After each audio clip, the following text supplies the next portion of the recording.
Welcome to Christ Witness studio. Praise the Lord, hallelujah. మన ప్రభువైన యేసుక్రీస్తు అతి శ్రేష్ఠ నామంలో మీ అందరికీ ప్రభు పేరిట వందనాలు తెలియజేస్తున్నాను. నేటి వీడియోలో మరో అద్భుతమైన మిషనరీ బయోగ్రఫీతో మీ ముందుకు వచ్చాం.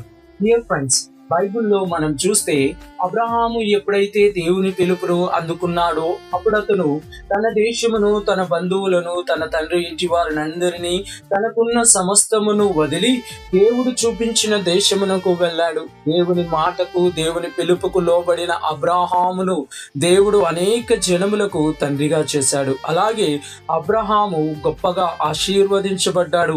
అచ్చం ఇలాగే ఒక వ్యక్తి దేవుని స్వరం విని దేవుని పిలుపుకు లోబడి ఇరాక్ మరియు భారతదేశానికి మిషనరీగా వెళ్ళి అక్కడ ఎందరో ప్రజల్ని, దైవ సేవకుల్ని ఆత్మీయంగా మేల్కొల్పాడు. అలాగే అనేక మంది మిషనరీలను ప్రభావితము చేసిన అతనే ఆంటోనీ నోరెస్ గ్రూస్.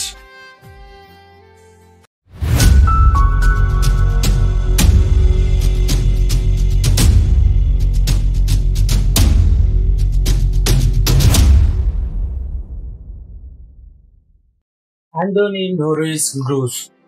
నోరెస్ గ్రూస్ గారు 1795 సంవత్సరంలో ఫిబ్రవరి 1న ఇంగ్లాండ్లో న్యూటన్ వ్యాలెన్స్ లోని హాంప్షైర్ నగరంలో జన్మించారు. ఇతని తల్లిదండ్రులు ఆంటోనీ మరియు లిడియా గ్రూస్. ఇతని తండ్రి ఒక వ్యాపారస్తుడు. వీరికి 6 సంతానం. అందులో ఒకే ఒక కుమారుడిగా ఆంటోనీ గారు జన్మించారు. ఆంటోనీ నోరెస్ గ్రూస్ గారు వృత్తిరీత్యా ఒక డెంటిస్ట్ డాక్టర్. ఇతను తన 21వ సంవత్సరాల వయసులో యేసుక్రీస్తు వారిని తన సొంత రక్షకుడిగా అంగీకరించాడు. ఆంటోనీ గారు తన యవన కాలమునందే దేవుని యందు ఎంతో నమ్మకముగా, భయం భక్తితో జీవించడం ప్రారంభించాడు. ఇతనికి బైబిల్లోని క్రొత్త నిబంధన గ్రంథంపై లోతైన అవగాహన ఉంది. ఆంటోనీ గారు డెంటిస్ట్ డాక్టర్ గా తన వృత్తిని కొనసాగిస్తూనే ప్రార్థన యందు, వాక్య ధ్యానము యందు ఆసక్తి కనపరిచేవాడు. అతను మత్తయి సువార్తలోని కొండ మీద ప్రసంగంలో చెప్పబడిన విషయముల ఆధారంగా క్రిస్టియన్ డివోట్నెస్ అనే పేరుతో ఒక పుస్తకాన్ని ప్రచురించాడు. ప్రపంచమంతటా స్వార్థ ప్రకటించుటకు, విశ్వాసముతో తమను తాము మరియు తమకున్న సమస్తమును సమర్పించుకునేలా వారిని ప్రోత్సహించవలననేదే ఆ పుస్తకము వెనక ఉన్న అతని ఉద్దేశము. ఈ పుస్తకము ద్వారా లోతుగా కదిలించబడి తన జీవితమును సంపూర్ణంగా దేవుని కొరకు సమర్పించుకున్న అనేక మందిలో గొప్ప దైవజనులైన జార్జ్ ముల్లర్ గారు ఒకరు. 1829వ సంవత్సరంలో ఆంటోనీ గ్రూస్ గారు దేవుని సేవ కొరకైన దేవుని మెల్లని స్వరానికి లోబడిన వాడై మంచి ఆదాయాన్ని ఇస్తున్న తన ఉద్యోగానికి రిజైన్ చేసి కుటుంబ సమేతంగా ఇరాక్ లోని బాగ్దాద్కు ప్రయాణమయ్యారు. ఆ సమయంలో వారు అక్కడ ముస్లింల మధ్య మొదటి ప్రొటెస్టెంట్ మిషన్ ను స్థాపించారు. అలాగే స్థానిక బాల బాలికలకు విద్యను అందించుటకు గాను వారు ప్రైమరీ పాఠశాలను ప్రారంభించారు.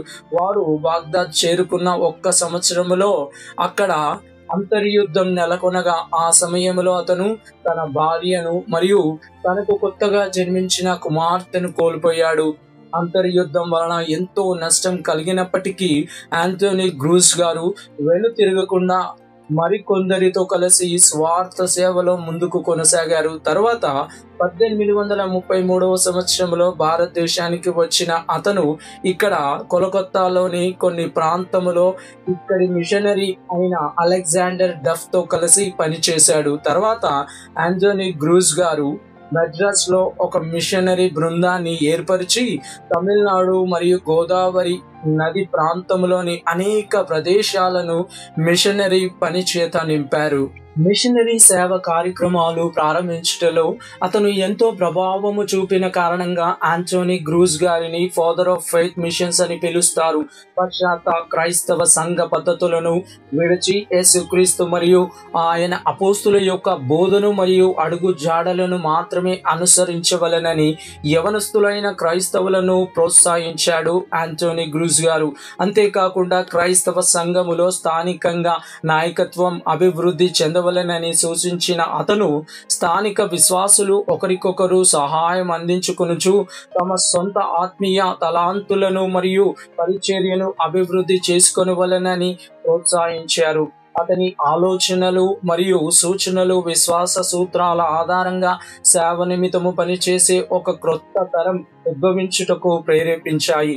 మిషనరీ పద్ధతులకు సూచనల పుస్తకముగా లేదా నియామావళి పుస్తకముగా క్రొత్త నిబంధన గ్రంథము ఉపయోగించాలి అనే ఆంటోనీ గ్రూస్ యొక్క ఆలోచన తమ సొంత దేశాలలో స్థానికముగా సేవ చేసిన అనేక మంది క్రైస్తవ నాయకుల యొక్క పరిచర్యను ప్రభావితం చేసింది. అటువంటి వారిలో జాన్ క్రిస్టియన్, అలురప్పన్, భక్త్ సింగ్ మరియు వాచ్మెన్ నీ లాంటి గొప్ప దైవ సేవకులు కూడా ఉన్నారు.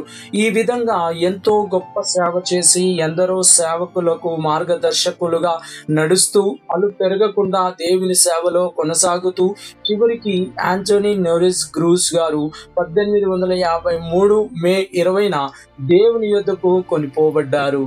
డియర్ ఫ్రెండ్స్, అనేక మంది మిషనరీలను ప్రభావితము చేసిన ఆంటోనీ నోరిస్ గ్రూస్ గారి సాక్ష్యాన్ని విన్న మనము కూడా ప్రభావితము చెంది అతి గొప్ప విశ్వాస జీవితము పొందుకునే విధంగా జీవించాలని కోరుకుంటూ యేసుక్రీస్తు నామానికే యుగ యుగములకు మహిమ కలుగునుగాక.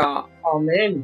మేము మా ఛానల్లో అందించిన ఇతర వీడియోలను కూడా చూసి లైక్ చేసి మీ మిత్రులకు శ్రేయోభిలాషులకు షేర్ చేయండి. ఈ వీడియో మీకు నచ్చినట్లయితే ఈ వీడియోపై మీ కామెంట్ను అభిప్రాయంను పోస్ట్ చేయండి. అలాగే ఇప్పటి వరకు మా ఛానల్ను సబ్స్క్రైబ్ చేయకుంటే వెంటనే సబ్స్క్రైబ్ చేసి క్రొత్త వీడియోల నోటిఫికేషన్స్ కోసం సబ్స్క్రైబ్ బటన్ ప్రక్కన ఉన్న బెల్ ఐకాన్ను క్లిక్ చేయండి. అందరికీ వందనాలు. Thank you. Praise the Lord. God bless you all. Amen.